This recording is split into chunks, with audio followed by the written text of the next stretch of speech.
What is up, everyone? Welcome to the Mind of Marsal podcast. This is episode number 134. I am your host, Armando Marsal. You could find all of my work over at fantasyguru.com. Follow me on the Twitter machine at Armando_Marsal, as well as on Instagram threads and TikTok at Mind of Marsal. Before jumping into it, I just want to thank each and every one of you for tuning in. I greatly appreciate you all. Remember, folks, if you're enjoying the podcast, enjoying the content, please make sure you follow, rate, like, review wherever it is you're consuming the podcast. Also, you can now find this podcast on live video form there at YouTube at my channel at Mind of Marsal. It is Friday. He had the week off last week because he was in Minnesota watching that game, but he is back in action here with me today, and it's Chris Rose. How's it going, brother?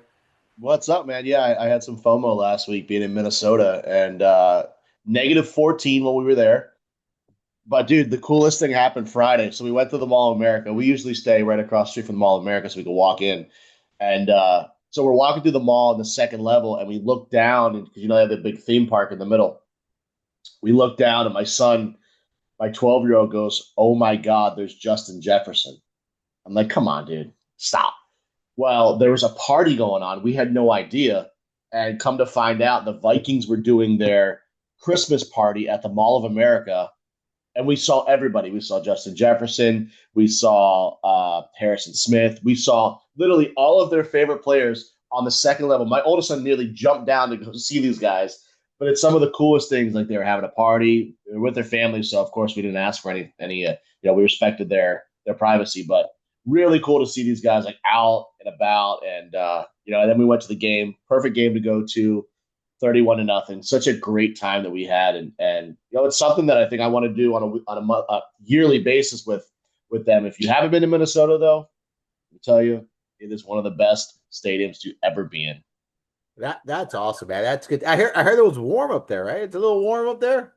So inside the stadium it was 75 degrees, but outside it was negative 14. Yeah, I saw some of the pictures you posted there on Instagram. It looked like a great time. Happy that you and the family enjoyed it. Yeah. Really cool experience, obviously, in that Mall of America with that team being there, with the Vikings being there, and see some of the players. So that's a really cool and unique experience there, man. So I'm glad you guys went out there, saw that game. It was a phenomenal game for the Vikings. I mean, completely dominated in that game. JJ McCarthy, best game of his career there. So. I'm glad you enjoyed it, brother. On to week, we're going to talk a little bit about Thursday night football there. I mean, the Bucks. I mean, talk about choking there in that game last night against the Falcons. Mike Evans returned. That looked, he looked good. He led the team in receiving yards, targets. Just made his impact right away. Right, his presence was felt right away there for the Bucks. But man, they put themselves in a tough situation now. In their division with that loss, back-to-back losses against division teams that are not good. Talk about being, frustrating outing there for the Bucks. Also want to talk to you before we jump into week 15. Also want to talk to you about Philip Rivers returning to the NFL. Your thoughts on that? I haven't spoken about that on the podcast. I've talked about it in Discord. I've given my thoughts. I talked about it with Ray on Thursday. If you haven't checked that show out, you can catch it on replay there at fantasyguru.com. You can also catch it on YouTube, so make sure you're checking that out. But what are your thoughts before we jump into Thursday night football, Chris? Let's talk about Philip Rivers, grandpa, 44 years old, returning to football, man. Are you a believer? Are you investing? Or do you think this is just a shit show happening here in Indianapolis right now? It's ugly, man. I still think it's Riley. Have we heard anything about Riley? Oh, Riley Leonard's playing. He's fine. Yeah. I just think he's one emergency. I firmly believe in Riley Leonard from his time at Duke, from his time at Notre Dame. I firmly believe he could run this offense. And his skill set as a dual threat quarterback, I do think that he can still lead this team to wins and get to the playoffs. So I think he's just more so emergency because AR is Anthony Richardson still dealing with that orbital bone issue. So, I mean, he looks out of shape. I feel like they could have called me and I would have been just as good of a backup as he was or he's going to be. Well, it's funny because, I told Ray, I'm like, I was watching some of the videos of his dropbacks and just passing the ball. It hurt me looking at him, right? Like it felt like I saw back pain in that image. Yeah, definitely. I don't see him. Look, you look at the rest of the schedule. They got Seattle. I think they got another game against Houston. Definitely don't want Rivers under center in any of those contests, right? Like it's one of those situations where I don't see him starting here. I don't see him, getting a ton of role. I look at him, like you said, more of a backup to Leonard. Regardless of who's under center, this is a terrible matchup this week at Seattle. Neither of these quarterbacks are appealing to me in any kind of format, see along or even DFS. But yeah, it's a shame to see what happened there in Indianapolis, especially to Daniel Jones having a good season there, really, leading that team to a potential division win. Like they were, they were right there with everyone in this division. They lost a couple games as of late, but he was playing through an injury. Just sad to see all around there. Diving into the Thursday night's game here, Chris, the Bucks and Atlanta. My big takeaways are that these Buccaneers need to close out these kind of games. They need to play much better football. Like they're just not playing great football. Um, I still think they have a chance. They're really in control of their destiny. They got the Panthers twice, right? The remainder of the season. So they definitely got to win those two games. Those are going to be very meaningful games for them. Panthers have the Saints this weekend, a very winnable game for the Panthers. They can move into the lead in this division with that win. So I see the Bucks as a team that can control their own destiny here, obviously with these games up ahead. But man, they're making it much more difficult on themselves than they need to, really. And I'm just happy to see Mike Evans back. I'm happy to see the supporting cast back here, completely healthy for the most part here in Tampa Bay. Looking forward to seeing them in the upcoming weeks. I think this is going to be a team that closes out the season on a high note. And quite frankly, like this is not an offense you want to face in in the postseason if you're an opposing team. So, any thoughts on this, last night's game? Yeah, I mean the Bucks, they're getting healthy at the right time. They got both McMillan, who almost scored that touchdown, and they got Evans, who looked fantastic with 12 targets. One thing that really surprised me is they had some success on the ground with Bucky Irving. I think he had like 30 something rushing yards on 3 attempts to start the game, and they kind of went away from the run, which they could have controlled this game. If you look what Kirk Cousins has done against Tampa Bay, his 3 previous games, I think he had like 7 touchdowns, no interceptions, over 300 yards in 3 straight games. I mean, he's dominated this Buccaneers defense in his career. You don't want to let him play into that. So it pisses me off that they went away from the run with Bucky Irving, only 16 carries, and he wasn't really involved that much in the passing game. So I think that was their biggest downfall offensively. But you can't let a game like that slip. A division game, you fall to 500, and you just let some of these other teams kind of piggyback off you. And you mentioned teams like the Carolina Panthers, who are a dangerous team, especially with the run game with Rico Dowdle and now Chuba Hubbard getting back involved. You don't want to see that. Yeah, you definitely don't. You definitely don't. You're putting yourself in just a difficult situation for no need whatsoever. One more thing. Good to see Kyle Pitts finally having that big game we were waiting for. It only took a couple of years, right? Only several years in the NFL, but finally, obviously, big game there for him. That was cool to see. If you've been rolling with Pitts, he was someone that we talked about, and I talked about on the show as well on Thursday. Like, look, man, he's been giving you a pretty solidified floor. You obviously got a ceiling game out of him, but these are the kind of players you keep rolling out. You chase the opportunities. This was a prime example of chasing the opportunities. He's been very much involved here, especially with Drake London sideline there for Atlanta. Someone who, if you've been rolling with Pitts, you obviously started off really well in your fantasy playoffs this weekend, or this week, and you're looking good there. So. That's it for me. Like, this is just I I don't see none of these. Obviously, Atlanta's out of the playoff run, but I don't see Tampa Bay being a major threat in the NFC. But like you said, getting healthy at the right time is always a good thing for these teams here. Chris, we got a big slate this upcoming week here. Obviously, no buys. It's it buys are behind us. We don't have a London game. So we do have a significant it's a 13 game main slate. Before you and I jumped on, I said this is for me, this is a fascinating slate because you can tackle it with so many different ways, right? Like in so many different directions, you can really approach this slate. You can go 3 running backs, you can go 3 wide receivers, you can pay up at quarterback, you can pay down at quarterback, pay up at running back, pay up at receiver. Like so many ways to tackle this slate. I don't think there's one specific way. So I dove into it, and I usually do one lineup. The first thing I told myself is I'm going to be playing three max tournaments this weekend, and I want to fire three lineups. This is the way I'm approaching this slate. There are some, players I'm set on. There are some players that I want exposure to, and that's how I'm viewing this slate. I feel very confident in this week. I really, really like it. Normally, I'm not, super excited about 13 game slates, and I usually try to break it down in afternoon only and maybe early only slate. But I'm going, very, very heavy this week in the full main slate. Just absolutely love it.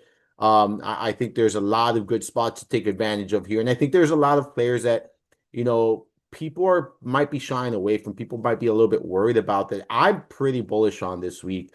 So I'm looking forward to breaking it all down with you here today for sure. Before we jump into it, just as usual, what are your overall thoughts on this week's slate, Chris? There's some really good. There's some cheap running backs or mid-tier running backs that I really like. A couple guys that should get a bump with some injuries that I really like this week as a running back position. I don't know if I'm really going to pay up. I think that I may prioritize paying up at the wide receiver position. Guys that are in really good spots like JSN at 8,600, price down from last week after he had a monster game. So there are some places where I want to pay up, where I'm going to find some value at the running back position, Yeah, and at the quarterback position probably. Yeah, so the thing is, like, you can make a strong case for, and I think there's a couple of high price guys this week that you can make a case for, right? At the quarterback position. I think you Mhm. can make a strong case for McCarthy.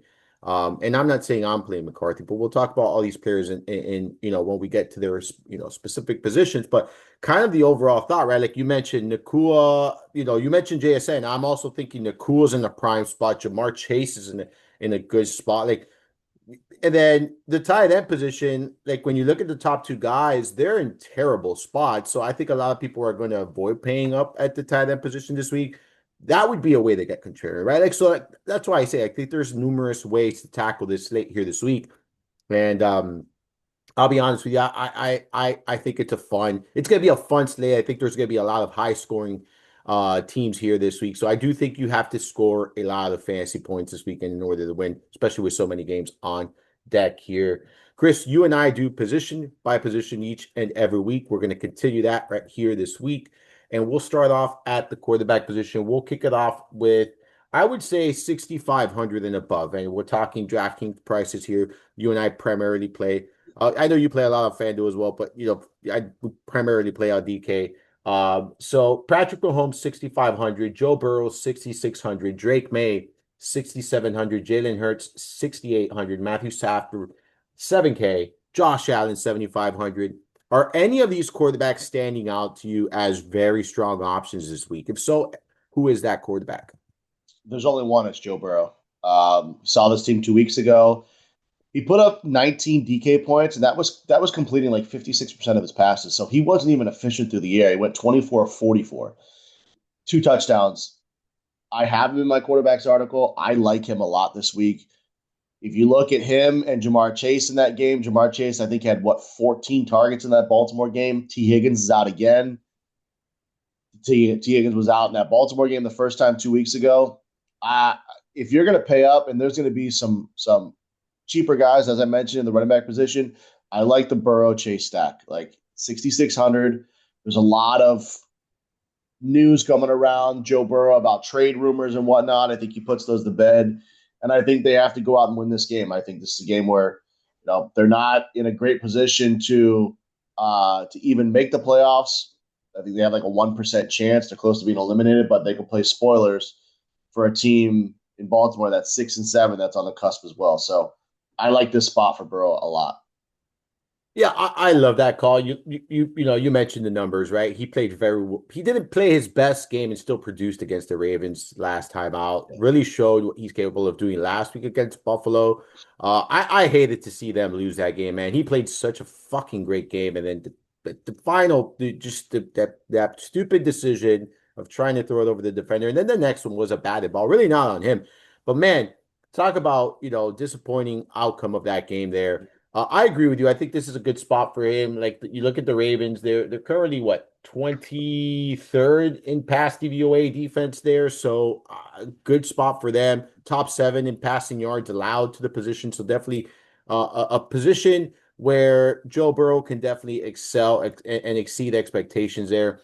I got one more in this range that I am very interested in, man. And I love the game environment here for Matthew Stafford. You look at the Lions defense, they're banged up. He's been super consistent this season when you look at Stafford's numbers, multiple touchdown passes in all but two games this year, 20 plus DK points in five of his last seven games. He has scored 20 plus DK points in each of his last seven games where he's attempted at least 30 pass attempts.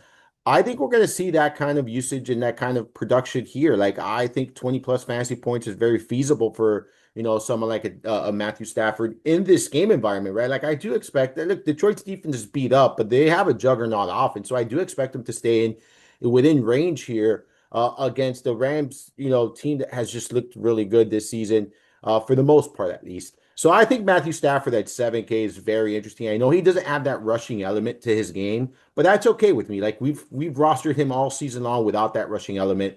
So I know 7K is a bit steep, but if you're looking for someone to pay up, I think he's someone that gives you both a stable floor with an insane ceiling, really. So he's that second guy. He and Joe Burrow are the two guys I really like here. I'll tell you this.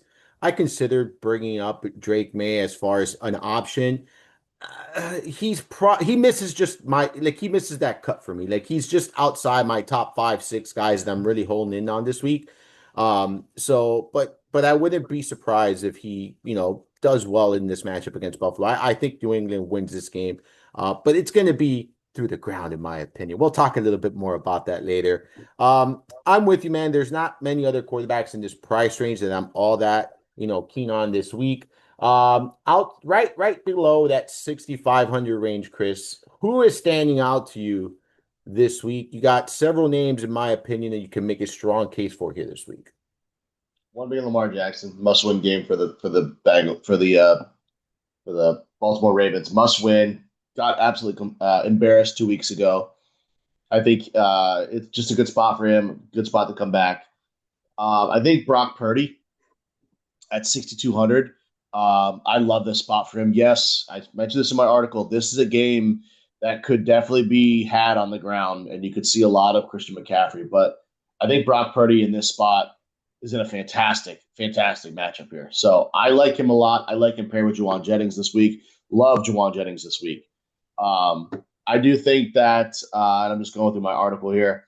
I do think that Jared Goff is a little interesting against the Rams defense that hasn't been great at home, but he's just I don't know if I want to pair him. I like the run game on that side. And for me, the guy that I'm probably going to be heavily invested in, Jackson Dart at 5,600. That's probably my guy this week. Yeah, so I am going to agree with you on Brock Purdy here. I like this spot for him. My big concern is the same concern you have, is how much passing volume are we going to see here from Brock Purdy. But look, Titans ranked 28th in pass DVOA. They're 15th in pass rush. They've given up the eighth most passing yards, a 68% completion rate. They're tied for fourth highest in the NFL, tied for eighth most passing touchdowns allowed, and they're top 10 in fantasy points per game allowed to the quarterback position. For me, this is a stellar spot for Brock Purdy. And I'm thinking to myself, even if the passing volume is not high, I think it's going to be efficient, right? And I think the efficiency can lead to 225, 250 passing yards and maybe three passing touchdowns. I think that'll get it done for Brock Purdy this week at his price tag. So I'm definitely in on him this week here. I could not agree more. I absolutely love, and I mean, I absolutely love Jackson Dart this week. You look at this spot, Washington has allowed the fifth most passing yards. They're giving up a league high 12.7 yards per completion, is 68% completion rate, tied for third most passing touchdowns allowed. They're top five in fantasy points per game allowed to the quarterback position. They're 29th in pass DVOA and 22nd in pass rush. Absolutely love this spot for our guy Dart here, man. I think this is a good spot. We know the rushing element of his game is there. He's very easy to stack. You can stack him for a very cheap price this week. Like you look at the receivers under 6K, you look at the tight end in a good spot, very affordable. I just absolutely love this spot for Jackson Dart, like you said.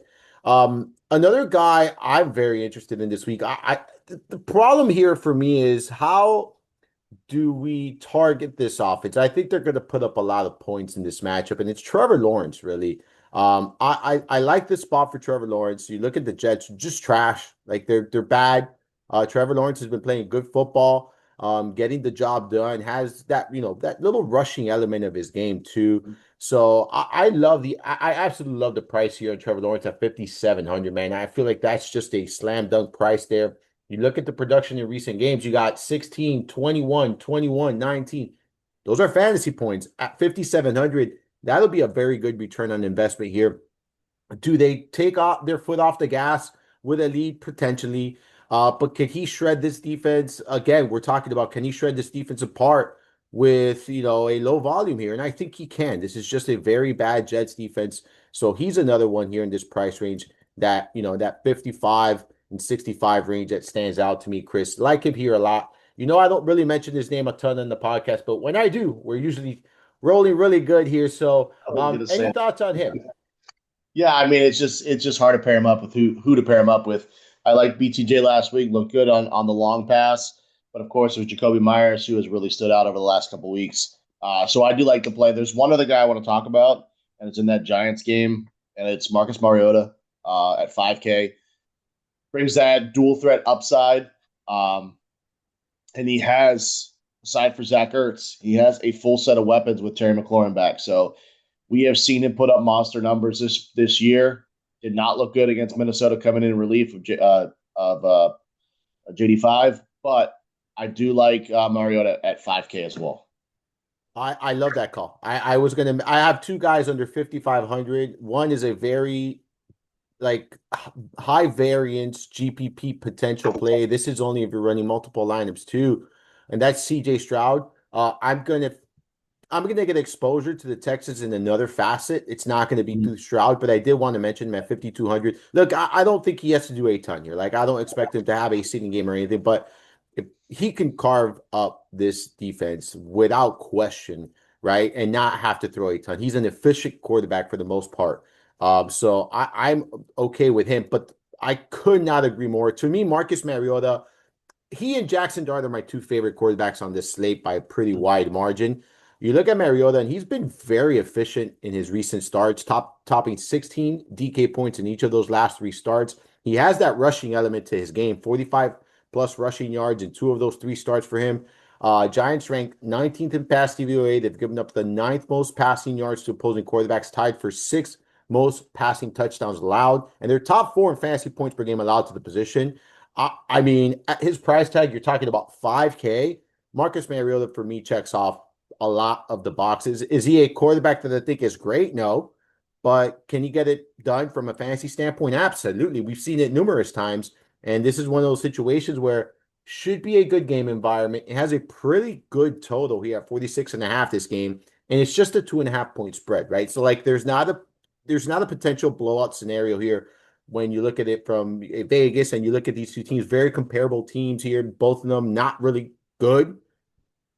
I think either of these quarterbacks can break the slate here this weekend, if we're being honest, Chris. Um, Anything else at the quarterback position? No, All right, let's move on to the running back position. And I guess the big question everyone's going to be asking themselves is to pay up or not to pay up for Christian McCaffrey this week against Tennessee. We know that the 49ers are favored by 12.5 points. They have a pretty decent team implied total here. Um, Tennessee, you look at the numbers here, they rank 25th in rush DVOA. Are you going to play McCarthy or not this weekend, Chris? McCaffrey. Yeah. Oh yeah, absolutely. No, I take that back. I'm not going to play Christian McCaffrey. He's expensive, but I do like the passing game a little bit more. And I mentioned Juwan Jennings, and Brock Purdy. So I'm probably not going to get to McCaffrey. I need to save some salary here. So I like the matchup. I'm not worried about the illness, whatever he's dealing with. I just think that we might see a little bit more Brian Robinson Jr. than anything if they get up big in this game. You got to remember, if Brock Purdy's throwing touchdowns and it's not going to Christian McCaffrey, he's not going to pay off that 9K because I don't think Tennessee is going to be able to score enough to keep this game close. If it was a division game, maybe against the Rams, I would be more inclined to playing him, but I just can't get there. I like Jahmyr Gibbs at 8,800 a little bit more. Yeah, for me, it's difficult to get up to Christian McCaffrey. I'll say this. In my opinion, he's probably the safest bet at the position, right? Each and every week because of the usage, because of the volume. Um, but if I'm paying 9K, I don't want a floor game out of McCaffrey. I want a ceiling game out of McCaffrey, right? Like I'm looking for a potential ceiling game. Can you get there in limited opportunities, this week? Absolutely. Do I want to fully bet on that? No. I'm not saying I'm going to completely fade McCaffrey. Remember, I'm playing three lineups. There's a very good chance he fits in one of my lineups, but I'm definitely going to be under the field when it comes to McCaffrey.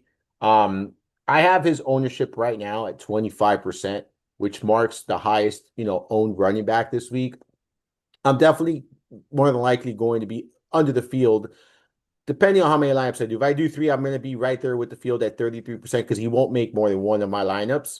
But I will say this, like if you're playing 10 lineups, if I was playing 10 lineups, I would be under the field at 25%. Like I'm not going to be overly invested in McCaffrey.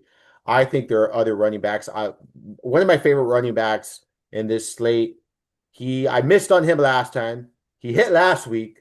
And we're going to go right back to that shit again this week. And we're going to talk a little bit about that when we get lower I down the know who you're bracket. talking about. I know you know what I'm talking about because you text me and you said, look at this Fucking guy. Look at this guy, what bastard. he's done to us. It's all right. It's okay. We're gonna forgive this guy. We're gonna go right back to the well. We're gonna show kindness. It's the time of season. It's the time of That's season. so Um, true. all right, so we got 8K and above. We also got James Cook against the Patriots. That's a tough matchup there. You got Jonathan Taylor at Seattle, given that quarterback situation, another tough matchup. And then you like Jahmyr Gibbs at the Rams here. Talk to me about him because those are the only other, high price running backs here that we can consider upwards of 8K on DraftKings. Yeah, more of a gut play for me because we know that the Rams are going to score. I like him in the passing game. He's been explosive, 7 targets last week, 4 targets the week before, 12 the week before that. So in games where it's high scoring, he's always involved in the passing game. He's just that explosive. 8,800, I do think he has that 25, 30 point upside this week. He's averaged nearly 20 fantasy points per game against the Rams over the last 2 seasons. So again, this is a gut call for me. This is not a matchup call for me. I just think when games like this, where it's back and forth and there's a lot at stake, he is heavily involved in the passing game, which is what I love. Yeah, I'm personally not getting up to anyone upwards of 8K outside of Christian McCaffrey. I respect the Patriots run defense. And I know James Cook. And the thing is with Jonathan Taylor and James Cook and even Gibbs, right, to a certain extent, like these kind of running backs, even in subpar matchups, you have to at least consider, right? At least think about it because these are the kind of players that even if bad matchups, they can get the job done. More so someone like a James Cook because you still have Josh Allen back there. You still have to account for Josh Allen. So you can get away with it. Jonathan Taylor's going to be tough because they're going to stack eight in that box. Like they're going to force you to pass against them like on Sunday. Without question, with the quarterback situation in Indianapolis, they're going to force the Colts to pass. So it's tough to make a strong case for Jonathan Taylor. I like the idea of Gibbs because of what you said, like the passing game or whatnot. I just don't know if I want to go there myself. I think if I'm targeting this Detroit team, it's going to be through some of their pass catchers, St. Brown, Jameson Williams. Like that's kind of where I'm at. But totally understand the play. Now, when we start looking at below 8K, things do get very interesting, and they get interesting right away. The next two guys are like stand out to me very much here this week. Derrick Henry at 7,300 and Saquon Barkley at 7,100. I'm going to give you the case for both of these running backs. So you look at Saquon Barkley, and he's coming off his best game since week 8 and his second best game of the season. The Raiders ranked 23rd in rush DVOA, 29 in rush defense per PFF, 31st in tackling. They don't give up a ton of yardage, just 98.3 rushing yards per game, but they're tied for most or third most, I'm sorry, rushing touchdowns allowed to the running back position. They're top 10 in fantasy points per game allowed. Barkley, the usage has been there. The production is not for the most part, it has not been there. This is another spot where he can just continue to roll. I have him coming in at a relatively low ownership considering the price tag, considering the matchup. And I think in GPPs, man, he just makes so much sense to me this week. Really like Saquon Barkley here this week. Another one, and this is really dependent on how you envision this game playing out, right? Because we talked about the both quarterbacks in this game. And it's just a matter, do you think that the Bengals are going to get off to a big lead where the Baltimore Ravens are going to have to abandon the run? Or do you think this is going to be a competitive game environment where you can see, the Ravens still lean on the run game and not have to, run away from it like they did in their previous matchup? Because Derrick Henry, I mean, he ran well against his team last time out. They just didn't give him the ball a ton because of the game script. But when you look at the Bengals, they're 31st in rush DVOA, 31st in rush defense per PFF, 30th in tackling. They've given up the most rushing yards to running backs. They're giving up 5.2 yards per carry, tied for 10th most rushing touchdowns allowed to running backs. And they're giving up the most fantasy points per game to the position. So for me, Derrick Henry in a slam dunk spot. And another running back where when I look at ownership, it's 22%, a little bit lower than McCaffrey. So he is going to be a little bit more popular. But man, you're getting a $1,700 discount in what should be a far more competitive game environment and a much better matchup. I think Derrick Henry is in a prime spot. So long as this game stays competitive and he's getting his usual workload here, this is one of those games where he can go off for over 100 yards and multiple touchdowns here this week. You look at the matchup the game last time, like he ran for 60 yards on 10 carries, and he had a touchdown in that game. Like he had 10 carries, averaging 6 yards a carry and a touchdown. I think multiple touchdowns is very feasible here for him this week. Any thoughts on either of these running backs, Chris? Yeah, I think the price tag on both these guys are absolutely in play. Um, this Eagles passing game is fucking awful, and I think it all leads to Jalen Hurts. He is absolutely atrocious right now. I think they have to get back to what led them to the Super Bowl last year, and that's feeding Saquon Barkley. I do think that he's going to have at least 25 touches in this week. He has to. He has to for them to win this game.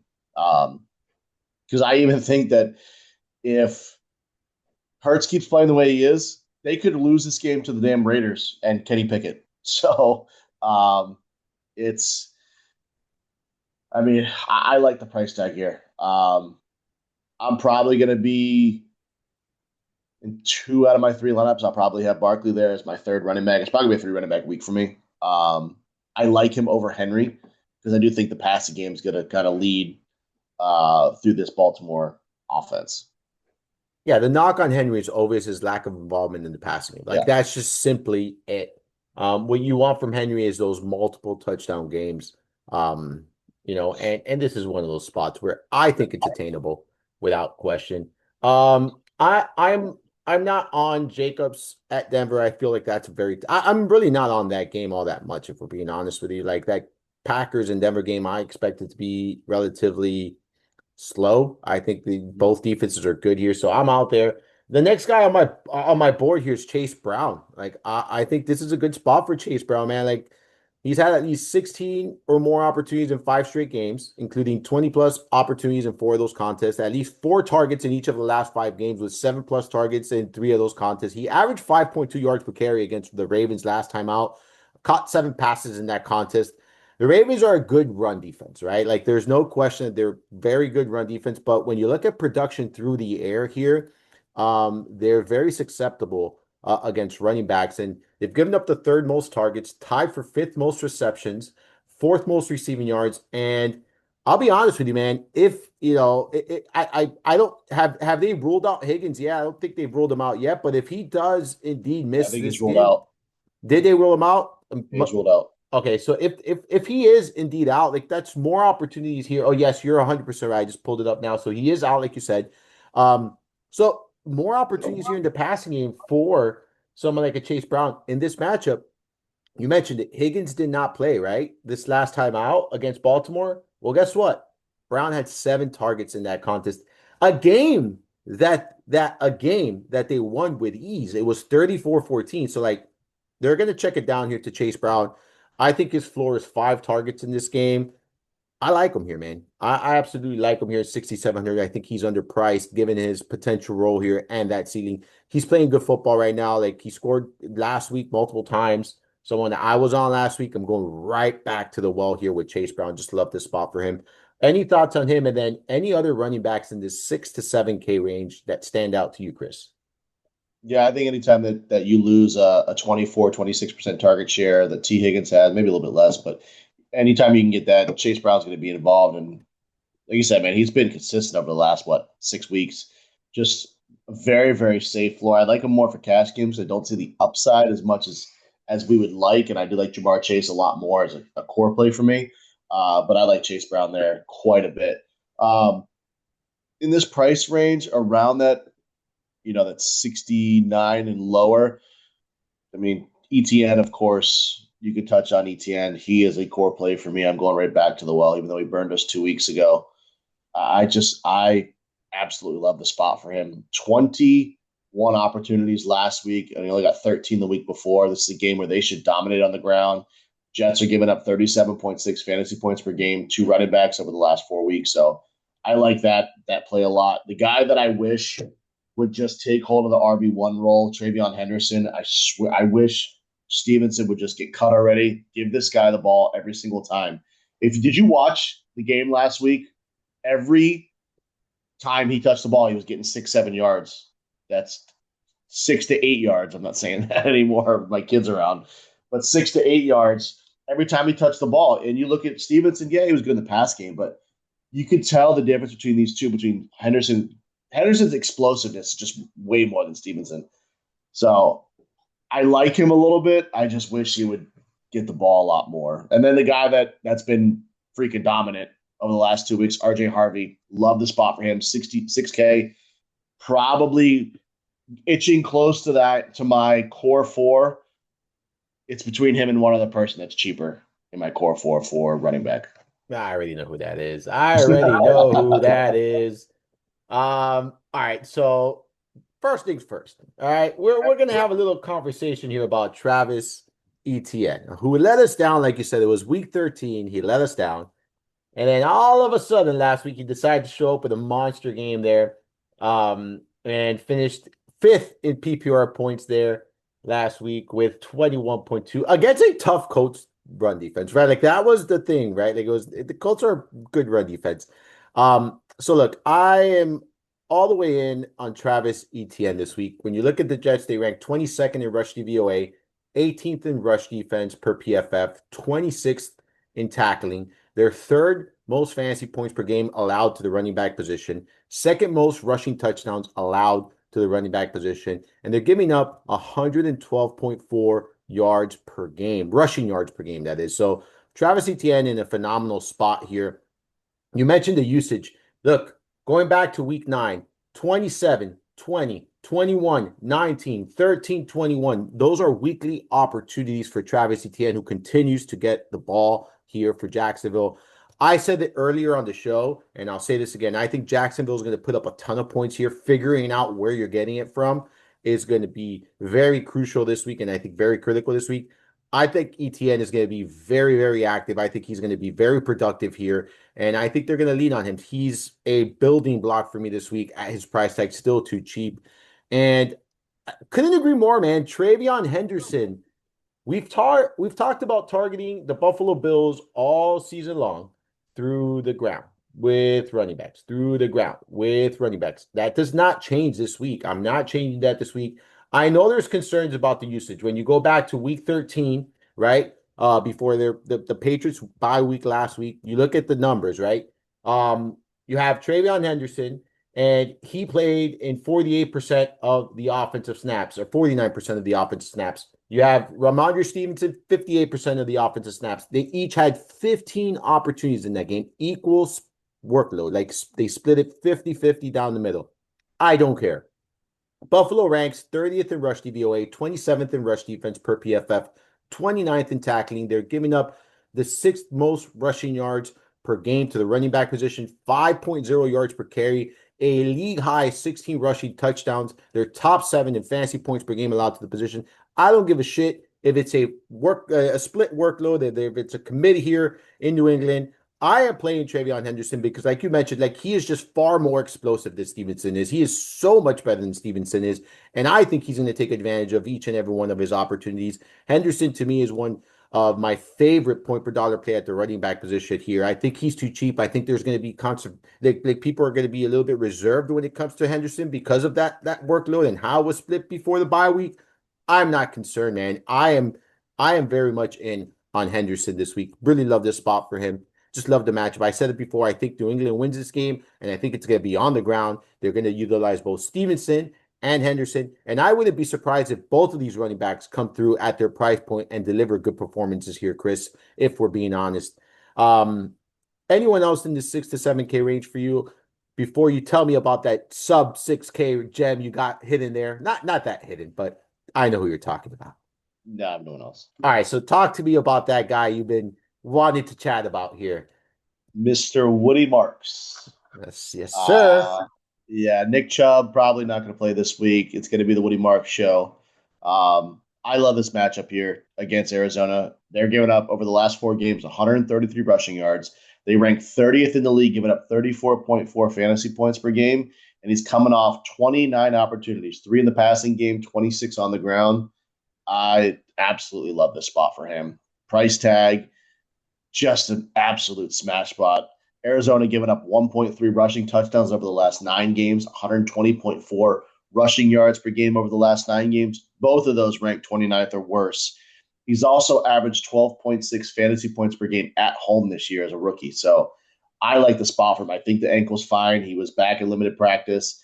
And again, today, Friday, Nick Chubb still has not practiced. So I'm assuming that he's out, which is great news for Woody Marks. Look, man, I could not agree more with you. Like, I'm going to go back to week 10 here. So this is a 5 game sample size for Woody Marks. You got 17, 19, 17, 20, 29 opportunities per game there is what I'm referring to. You look at the matchup here, right? Arizona, 26th in the rush DVOA, 28th in rush defense, 32nd in tackling. They're top 5 in fantasy points per game allowed to the position on the year. You mentioned a bunch of other stats there that are very relevant there to make that case for Marks even stronger. For me, man, I think this is a great spot. This is another, I mentioned it with CJ Stroud. I think Houston's going to score points. I think they're going to dominate here. I think they're going to lean on Woody Marks, man, and this is a very good matchup, right? I like the idea of getting invested in this Houston offense to some capacity. I think Marks is going to be very popular. I don't care. To me, this is very good chalk. I'm in. At his price tag, I think he's just too cheap. The usage has been phenomenal. I understand the production hasn't been great, but man, this is one of those matchups that he could really have a big performance in. So I'm in. I'm going to be invested in him for sure. I'm going to be over the field here. So for me, I really like that call with Woody Marks. Any other sub 6K running backs that you're in on this week, Chris? Devin Neal. I think I don't think Kamara's going to end up playing. He missed practice Thursday. I think it's going to be the Devin Neal show. So if you're looking for 2 guys, 2 cheap running backs there to fit in a 3 running back build, I think Devin Neal, 20 opportunities last week, did score on the ground. Again, he's dynamic in the passing game, and I like the spot against Carolina.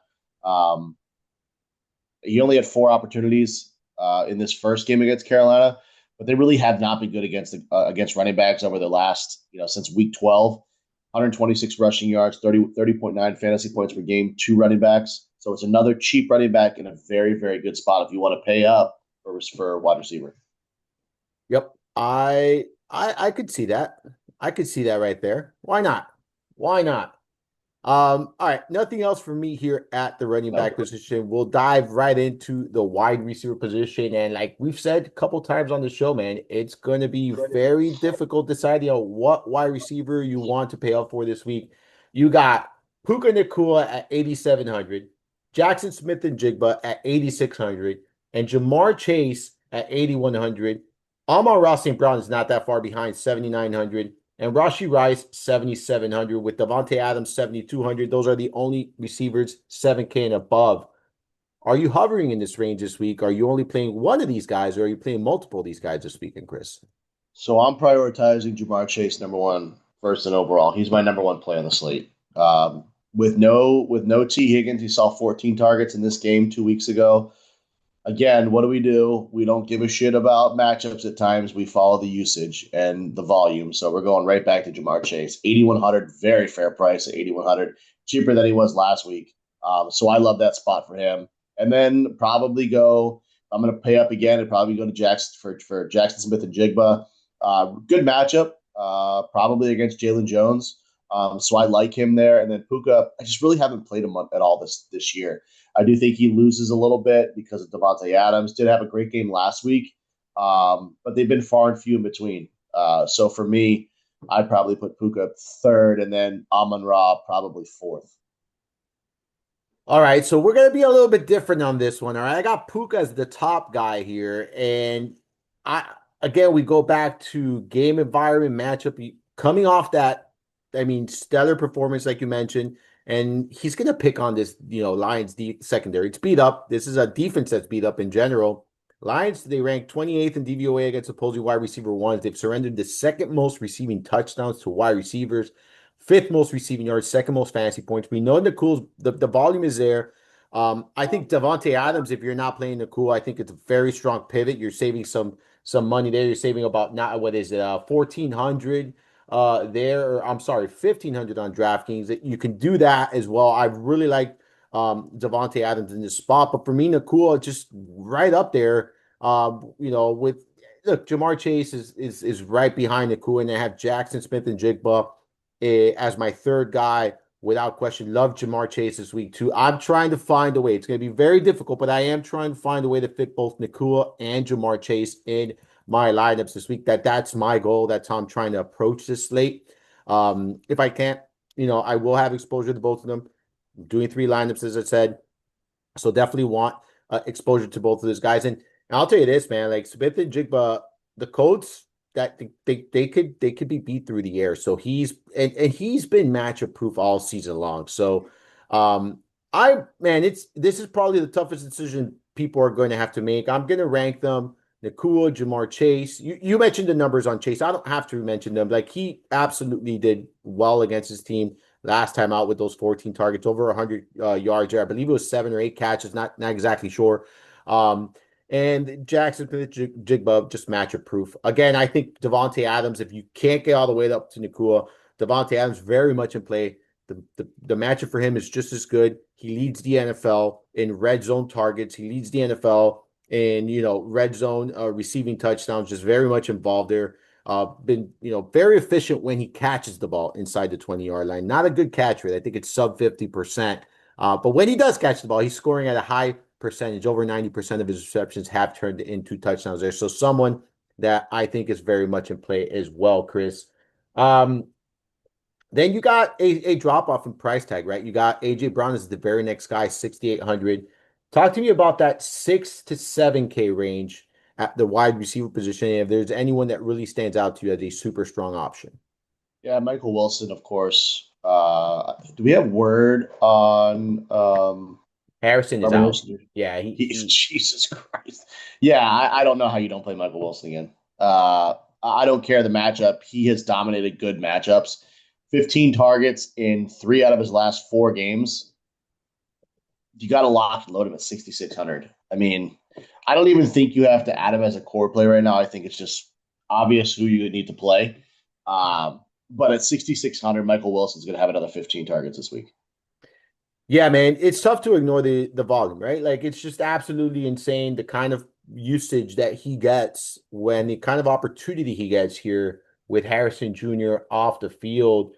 Um, you look at just look at the numbers, man. Like he's had at least 15, and I'm not saying this wrong, 15 targets in each of the last three games with Harrison Jr. out. That's an insane number, 15, 16, 18 to be precise. I'll tell you this, man. The matchup against the Texans scares the shit out of me. And that's why I'm not ready to make Michael Wilson a core player or a building block. Like I think he's viable because of the volume, but I'm not rushing to put him in my lineups this week like I was in weeks prior. I'll be 100% honest here. I respect the hell out of this Houston defense, man. They're a physical fucking bunch, So man. Like, you I agree know, with that. The only thing that I would say is I don't think it's necessarily the wide receivers that I'm worried about or the defensive backs. I think it's that front seven and the pressure that they're going to get on Jacoby Brissett. yeah. But look, like he's done. I mean, 24, 36, 40 DK points in the last 3 games with Harrison Jr. out. Like Yeah, the production is there, the opportunities are there. Like he's played well. yeah, Um, For me, man, I'll tell you this. Nico Collins is way too cheap. Like absolutely way too cheap for the kind of seating he gives us, the kind of, role he has in this offense.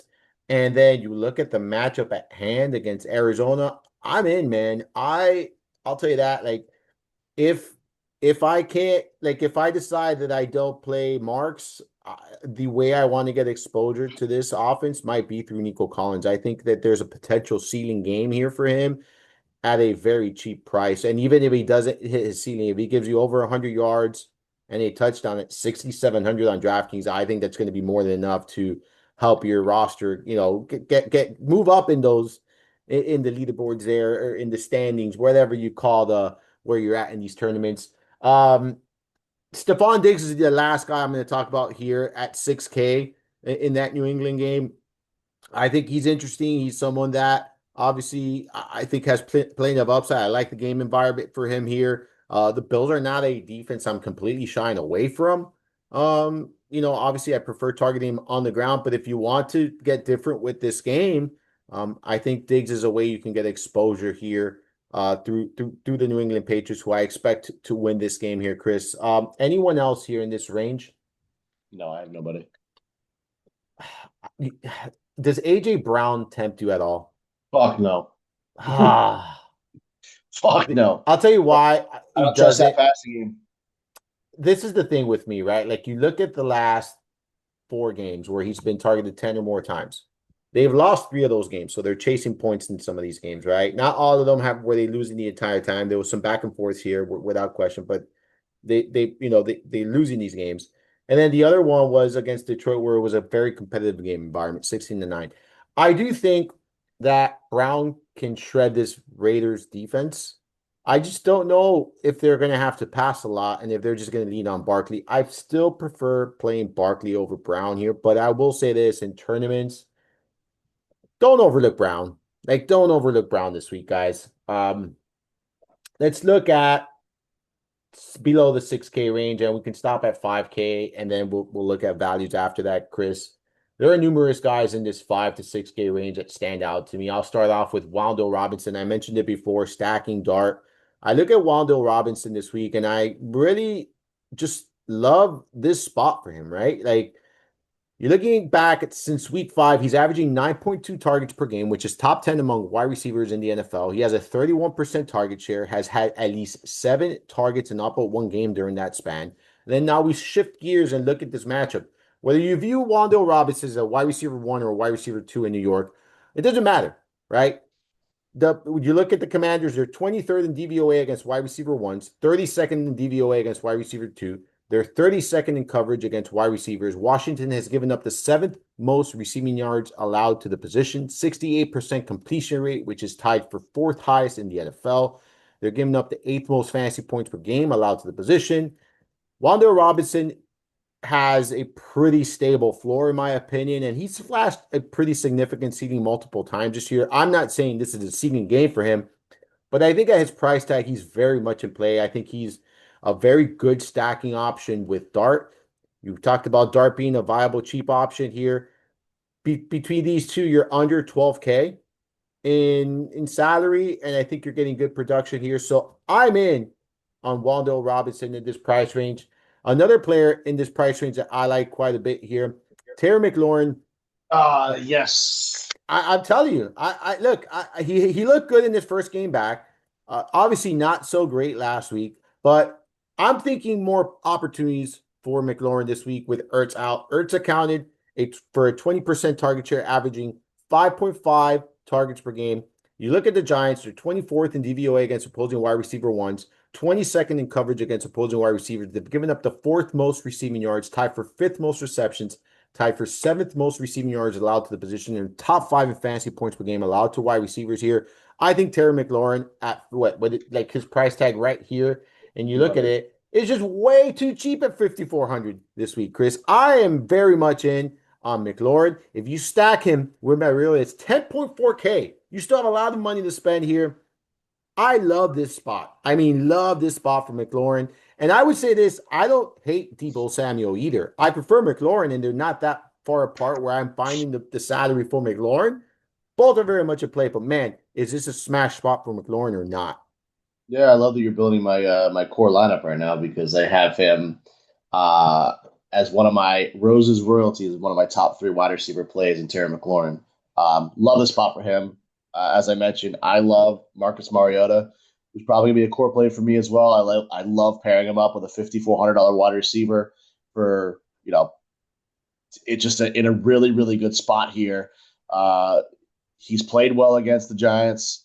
Um, just a great spot for him. So I like him. I think he has that 20-point upside here. 14 targets against Denver. Minnesota just shut them out from the start of the game. So I take that for with a grain of salt. I do think Mariota gets his team playing better this week, and I just love it here.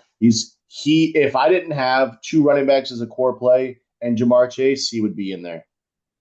Yeah, I think this is just a phenomenal spot for him, man. Like, just he checks off so many other boxes for me, and then the fact that there's some extra opportunities up for grabs with Ertz being out just really stands out to me here for him.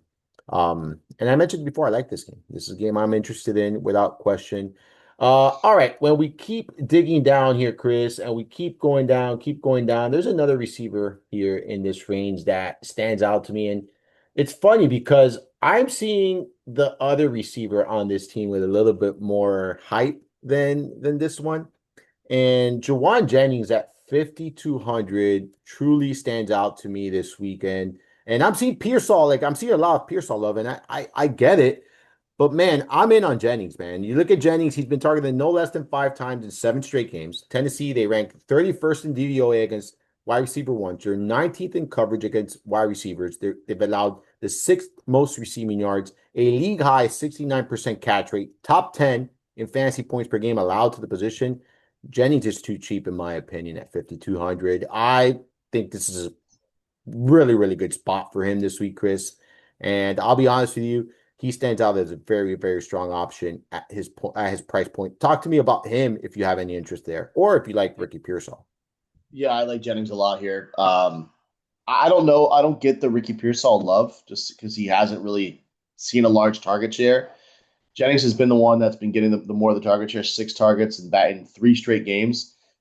So I the price tag, man, like it all goes back to what they do early in this game. If they try to establish the run, we could burn ourselves. But I see no reason to fade this San Francisco passing game where he's their number one. That he is Brock Purdy's number one target. We've seen the connection with that. I don't see any other way of a path from like 15 DK points, a touchdown here. I like it. I like it a lot. Yeah, I am very much in on him this week, man. I think this is a good spot. If you're fading McCaffrey, I think this is a good way to get exposure to this offense, right? Like I think this is your leverage play, so to speak. Yeah. All right. Any other 5 to 6K receivers here? Uh, maybe Michael Pittman, but I got to see what happens at the quarterback position. Oh, I feel like I've said my last Michael Pittman words on this podcast here for the remainder of the season, unfortunately. As much as it pains me to say, I don't know if I'm going to be recommending Michael Pittman anymore Yeah, moving rough. forward. All right, let's look at sub 5K players. And I got two guys and two guys only. There's a third that you can make a case for with me, but I'm not going to chase. But who are you on this week as far as sub 5K wide receivers? Sub 5K, one being Rashid Shaheed is one. Just more of a gadget, more of a gut play here. Darius Slayton, I like a lot at 4,400 against this bad uh, Commanders secondary.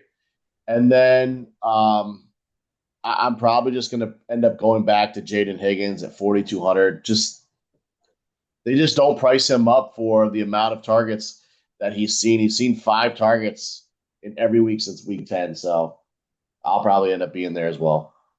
Yeah, I absolutely love Jaden Higgins. I've been talking about this Houston offense quite a bit in this podcast, and he stands out to me. You mentioned, 5 targets, at least 5 targets. More, there's some games with much more here, but at least 5 targets in 5 consecutive games. You're looking at the target share 16, 17, 32, 15, 19.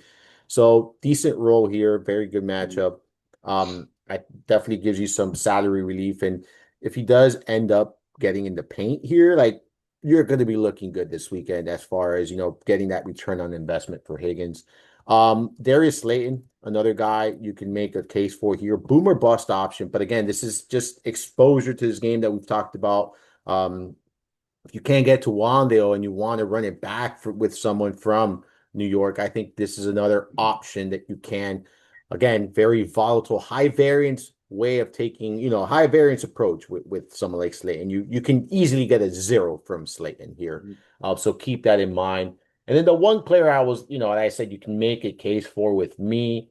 I don't don't want to chase it, but Rashid Shaheed there at 4,600. Another one I view like a, Slayton, and that's, very hit or miss here with Rashid Shaheed, but not much down here at this, sub 5K range. I'm probably going to stick in that 5 to 6K range quite a bit where I'm not paying up, right? Like I feel like you and I talked about the importance of paying up at the wide receiver position. I think you definitely want to pay up for at least one.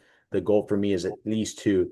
But I am definitely going to be very, very much invested in that 5 to 6,500 range. Nico Collins is that one I'm making that exception for. I'm kind of a little bit higher, but that's where I'm at here this week, Chris.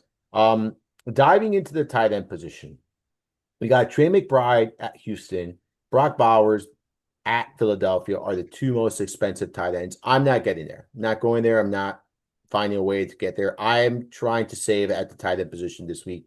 In fact, there's only one guy upwards. All right. And I say this honestly, there's only one guy upwards of 4K that I am interested in. I'm not going to get to him.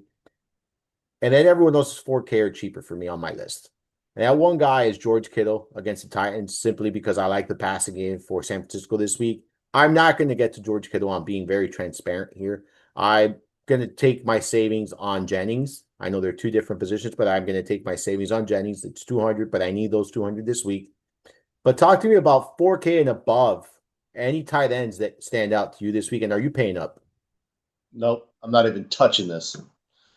Not even touching it. All I right. there's you make a good case for Kittle, but I'm not touching this 4+ range. Let's talk about 4K and below then, because you and I are on the same boat. Like, I think you can make cases for certain players here, but I don't. I this is a position where I'm going to be very frugal with this week because I really love the wide receiver position. Like, I love the wide receiver position, and I don't find a specific spot here. Like, Warren would have been that guy that, at Seattle that I paid for if the quarterback situation was different. I just don't trust it. Mm. Okay, talk to me about 4K and below here then. Where are you at? I have one play. I hate the tight end position this week. I have Oh boy. one play at 3,400 that I'm locking and loading in all three lineups, and that's Isaiah Likely at 3,400. You got at 3,400 just back-to-back games where he's been involved in the passing game. He's going to be involved in the passing game again here.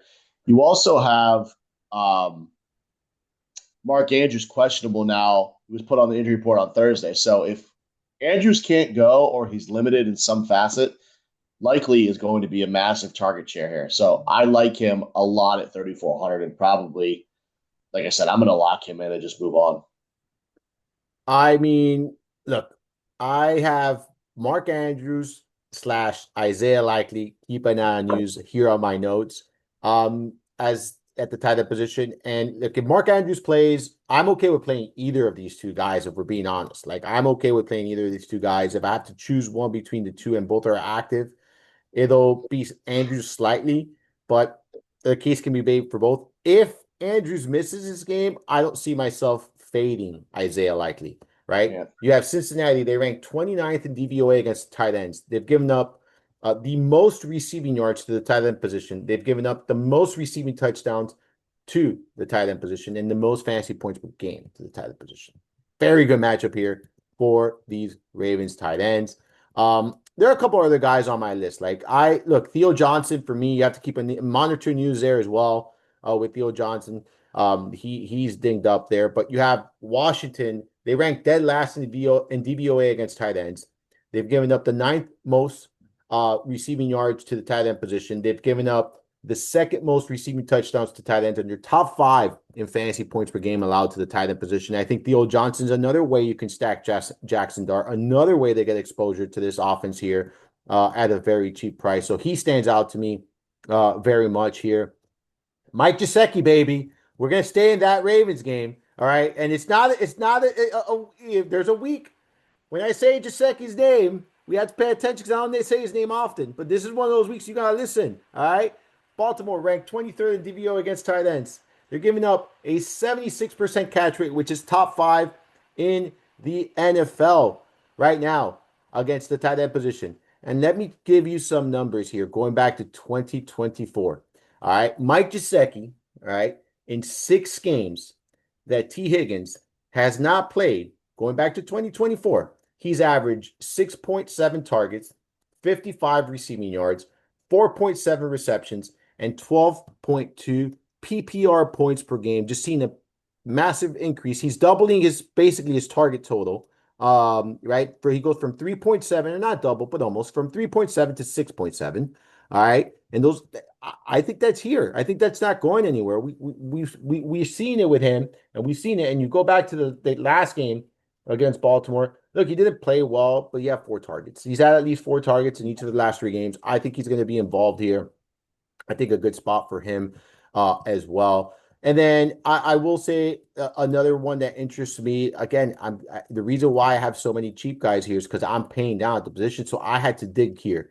And AJ Barner, someone that's interesting to me, Indy 25th in DVOA against tight ends.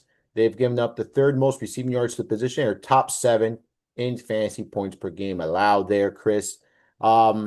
What are your thoughts on Harold Fannin here? Like, are you in like against the Bears, or are you out? I think price wise, I'm probably out. Sitting at 4K. Yeah, I'm probably not going to get there. Yeah, I don't know if I'm gonna get there myself either, but it's very difficult to ignore like that role that he's carved out.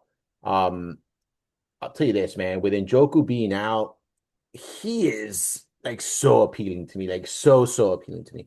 Yeah. He's that one guy at four, like that's why I said upwards of 4,100. I don't see myself paying up because I do think I could find a way to get to Fannin at 4K in a matchup where I do think that he can see 7+ targets pretty easily. So yeah, man, I'm okay with Fannin here with Njoku being ruled out, but I'm not rushing out to get him because, again, that's why I saved them for last because I wanted to show you all the other options sub 4K that we have in good spots as well. You might not have as safe of a floor though with some of these guys. Yeah. Anything else here? I'll have him in my article as far as Harold Fannin, but I mean, I'll probably get to him. I might get to him in one out of my 3 lineups if um if for some reason uh Andrews ends up playing. I think Yeah. he's gonna end up playing. So, I mean, if I have the salary, I'll probably end up getting to maybe one out of 3. I don't want to say that I'm not going to and then change my word, but yeah, I think I'll end up having one of them. Yeah, look, man, I think this is a week where there's a lot of interesting cheap tight ends. And that's why I point out some of these numbers. Look, Juwan Johnson, like you look at Carolina, they've given up the 6th most rushing yards to tight ends. He had a big game against them last time with 92 yards in the touchdown. Yeah, big play, a 52-yard catch there, but he's another one that you can make a case for too because he has a pretty steady role in this offense. So again, like it's a very good week to pay down the tight end, in my opinion, especially when you look at some of these matchups for some of the high price guys. So just keep that in mind. I agree with you. Like likely if Mark Andrews is out, he's going to be a building block for me. He's going to be pretty much someone I lock into every single lineup. And I'll say this, and I will say this, and I don't normally say this. I don't hate a two tight end week. I don't hate a two tight end week. This will definitely allow you to pay up for two receivers and not have to punt in so many other areas. And there are a lot of good, cheap tight ends and good spots here, Chris. All right, let's go and look at the defense. You and I usually scroll down, work our way up. I stopped at 2,500 this week. Where did you stop? I stopped around the same. I got, and I'm going to say it, it's probably not going to be a popular opinion, and that's okay. I don't care. The Chargers against the Chiefs. I don't Yep. hate it. I don't hate a division game. Look, man, like that offensive line is an issue for Kansas City. I don't think there's going to be a lot of points scored here. Um, I don't know, man. I don't hate it. Where you at? Because I that's kind of where I stopped. I have other defenses, but that would be my destination point right there. Boom, them or New Orleans in that same price range. Yeah, Chargers were my first one that I stopped at. Second one with the Browns, I stopped at 2,700, and then the third one that I stopped at is probably the Packers against Denver. Packers defense has been just so good this year. I'm going to stay under 3K this week. I am 100% staying under 3K, and if I agree with you 100%, like for me the best destination, right, would be Cleveland, like 2,700. So if you can get that extra 200 this week, then go to Cleveland. They're my top under 3K defense this week. Love the Packers call, by the way. Love that call too. They're a little pricier at 2,800. Again, we're very frugal with defenses here, but they're another defense that stand out to me, man. And then for those who are paying up at the position, and obviously the Eagles, in my opinion, are the best option this week against the Raiders. And obviously the Jaguars too, but I'm not going that high, Chris. I'm simply not going that high this week. They're in good spots, but I'm not chasing those spots here. Any final thoughts here before we move on to some survivor picks and some bets? Nope. Are you still No. surviving, by the way? You weren't on last week, so I wasn't able to ask you, but I did mention it with Tyler Beaker. I'm like, Chris has been fucking hanging on. He's been hanging on. Are you still surviving? Fucking lost. Oh no! When? But Last week or the week but before? but the other guy had the Buccaneers last week, and we both lost. We split the pot. Oh wow! So it's just you two guys, and both of you lost. Oh boy, who'd you roll with last week? I had Cleveland. Oh, that was a good one. That was a good one. That was I a good thought, one. yeah, when they I pulled recommended Shador on them. that 2 point conversion, I was so pissed. I recommended them last week as one of those, not exciting, but we do it anyways type of things. Well, I'm sorry to hear you lost, but you know what? Still got some money There left. might be someone hanging on, bro. I'll tell you this, man. I've been eliminated for fucking weeks already, so I I've been done dust. But talk to me about some potential survivor picks here. I think Yeah. if you want to go chalky, like go ahead chalky, but then give some outlandish one too. I think the obvious one here that probably no one's played so far this year is Houston against Arizona. Yeah. I think you take that one and move on. You want to get risky, I think you go either Giants, or if you want to get real crazy, I think you go Cincinnati over Baltimore. I don't hate any of those calls. I agree with you. Houston is chalk. Giants is my favorite, like, that team that you might not feel comfortable choosing, but you do it anyways. They're number one. Yep. I'll tell you this. I don't hate the Panthers. Don't hate the Panthers. I don't think I've recommended them all season against the Saints.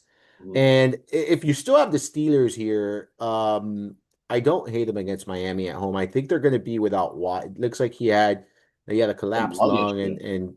and he had to have surgery. Very unlikely to play on Monday. I don't think he plays, to be honest with you. But even without Watt, I think the Steelers can get through Miami here at home. Miami doesn't play good football in cold weather. We all know that. All right. What do you got cooking on the betting front? You have any bets for this week? Anything you like? I'll probably have some Sunday morning, but I think as of right now, I'm just going to take money line on Houston. I'm going to take money line on Seattle as of right now. Yeah, so I'll tell you this. We talked about the Bengals being very bad defense, and we got talked about being very bad against tight ends. So we got to keep an eye on news here because I obviously we have this. here. I wrote this before. So I have Mark Andrews anytime touchdown plus 150. I'm actually pulling it up now to see if they've taken these off the books. And no, so it's gone down since I saw it plus 140 now there on FanDuel. So I like Mark Andrews plus 140 anytime touchdown. I like Isaiah Likely plus 220 anytime touchdown. All right. And I would play both of these. If Mark Andrews is out, they're going to give you your bet back, right? And you lock in a plus 220 on Likely here, which is going to go down. The odds are going to go against you significantly if Andrews is indeed ruled out. I do think he plays, like you said. All right. But I'll give you those two there. They're both plus money.